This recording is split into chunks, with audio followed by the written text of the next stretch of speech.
What's going on out there? I'd like to welcome every single one of you to Water Your Soil. So in this video right here, I'm going to give you a credit card hack. And this is going to be a real credit card hack. This is not going to be one of those credit card hacks where it's like, hey, this is the secret to getting more Chase cards, or hey, this is the secret to get more American Express cards. No, this is going to be a literal credit card hack that you can use. I've been using this credit card hack for years, and it actually has saved me money. And not only has it helped me save money, it has also helped me allocate my credit card spending better. So a lot of times when it comes to credit cards, it's not necessarily about deciding which cards you're going to use in order to get the rewards back, because in many cases, people sign up for a credit card for the intro bonus. After that, you can get the rewards, but a great deal of people sign up for the intro bonus and then they just have the credit card. But what about everyday life? How do you go about allocating your credit card on an everyday basis? Now, first things first, this credit card hack is only going to be for people who have 3 or more credit cards. Now, I did do a poll recently. You can check the poll out on the screen. Also, participate in the poll. The poll is on my community tab on this channel, so you want to go and you want to participate in the poll and just let me know where you stand as far as the poll is concerned. But after you take the poll, be sure to watch my other videos as well. So really getting into the video, this credit card hack should have a positive impact on your personal finances. I know it has had a great impact on mine. When I first started this, I was looking for a newer and a better way to do budgeting, and this has helped me. Now, as I stated, you're going to need 3 or more credit cards. If you don't have 3 or more credit cards, you can do it with 2. If you have 1, it's really pointless to do this. But another thing you're going to need is you're going to need at least 2 card holders or 2 wallets, or a card holder and a wallet, whichever one works for you. But you can find both on Amazon for less than $10. In fact, I believe some dollar stores and Dollar Trees, they do have card holders for less than $5. So you may want to check that out as well. But you're going to need 2. And the reason why you're going to need 2, one is going to be for carrying with you. The other one is going to be putting away for the day. Now, let's say you're someone and you have 4 total credit cards. I prefer it to be personal, but let's say you have 4 credit cards, right?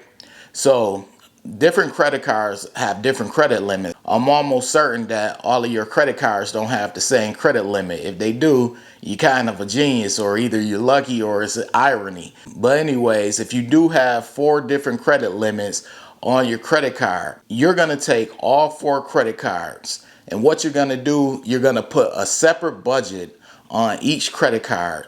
Let's say you have one credit card that has a $4,000 credit limit. So you want to be aware of your utilization that you need to have for each credit card.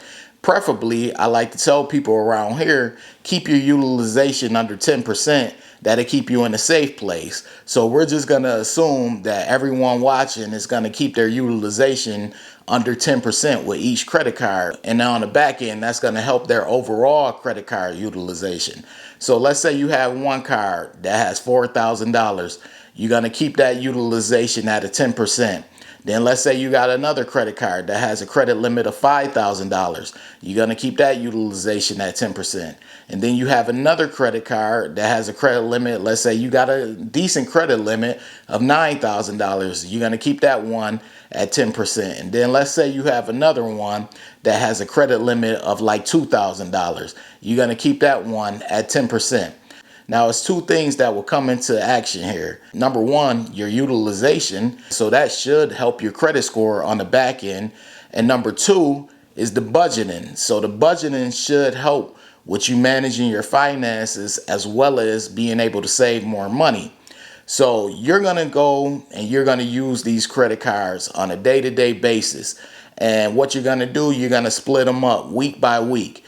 The first week, you're going to use one card. The second week, you're going to use the next one. The third week, you're going to use the next one. And the fourth week, you're going to use the next one. Now, you can do it that way, or you can allocate it based on what the card has benefits for. Let's say one of those cards is great with giving gas cash back. So you're going to use that one whenever you go to the pump. Just don't go over your spending limit or the budget that you set for that card. Also, let's say you have one for restaurants and groceries. You're going to use that card for that one.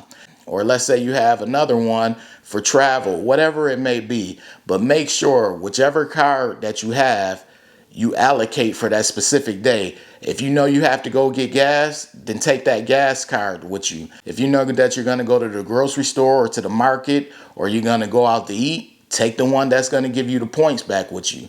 The key is to not have all four cards with you, because psychologically, what people tend to do when they have all of their credit cards with them is they'll reach for a card that they don't need to be reaching for. So you want to allocate your spending on a day-to-day basis by what you're going to be doing that day.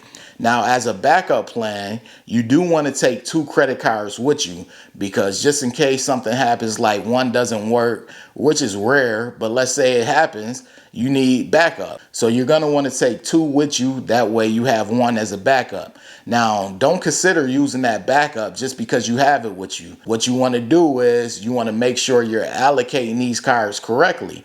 And over time, what you're going to start to see is that you begin to save money, and you're going to have extra money. And that extra money will be able to be used for whatever you want to use it for, whether that's paying off debt, paying down debt, whether that's going on a trip, whether that's an emergency fund, whether it's investing, whatever it may be.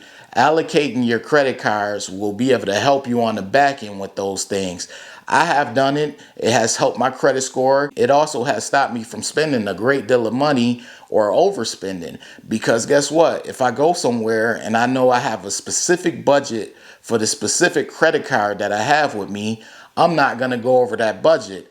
And I can't reach for another credit card to do overspending. So it's a good way to allocate your money, and it's a good way to stop overspending, as well as help your credit score on the back end. Because you know, people, they always come by here and they say, hey, utilization, I want to spend more than 10% and I'll just pay it off before my bill comes. And that's cool, either way you want to do it. But what people tend to do is they tend to overspend. So they'll go over their utilization because they have a big credit limit, but then they'll start to overspend. And that's the key. During these times, you don't want to overspend, nor do you want to hurt your credit score in terms of utilization. So you really want to do both. You want to have a good utilization, as well as you want to save money on the back end, because saving money on the back end will definitely help you. Budgeting is key. Some people may not think it doesn't go into play when it comes to these credit cards, especially people in the debt-free community. They probably say budgeting and credit cards, those two are not synonymous, but actually they can be. And both can work out in your favor if you do it the correct way. But I wanted to share this hack with you. I have been using this hack for years now. Like I said, it's been saving me a lot of money. Of course, it's been helping my credit score on the back end as well. And I just like using this hack. So I thought it was important to share this with you all too.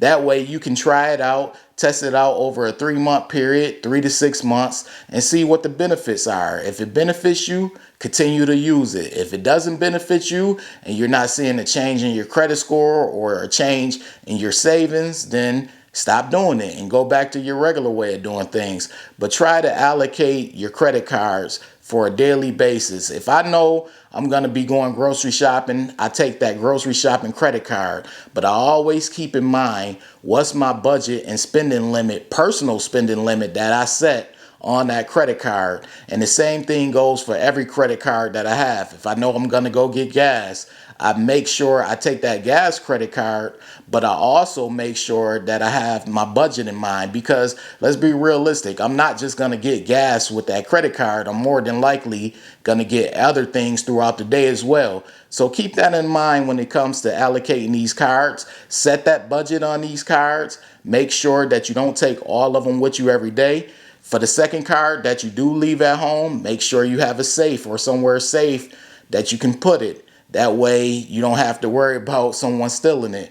But you want to make sure that you have 2, because if you're just carrying around all of your cards in one wallet or card holder, it may make you reach for one that you don't need to be reaching for, and you don't want to do that. But anyways, if you're new here and you're feeling the vibe over here, this is Water Your Soil. Be sure to hit the subscribe button, turn on all notifications, that way you don't miss a future video.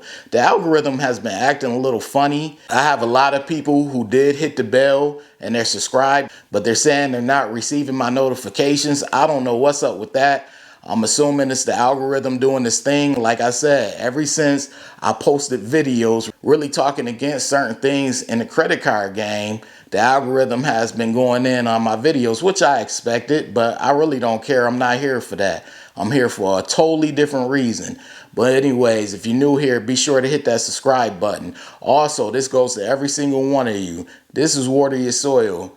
Be sure to hit the like button. That like button helps so much when it comes to this algorithm. Hit the like button. That's your way of showing support. It's your way of supporting this channel. Be sure to leave a comment as well. Also, I appreciate every single one of you. You all have been great when it comes to coming by, showing support, showing love, and hitting that like button. This is Water Your Soil. I hope this hack works for you. At least try this hack out to see if it works. 3 to 6 months. If it don't work, go back to your regular way of doing things. But if it do, continue on with it. It has been working for me. This is Water Your Soil. I appreciate you all for watching, and I'm out. Wait. Before you leave, be sure to check out the description box below. That way you can have all the credit resources from Water Your Soil. Also, be sure to hit the subscribe button, the like button as well, all right?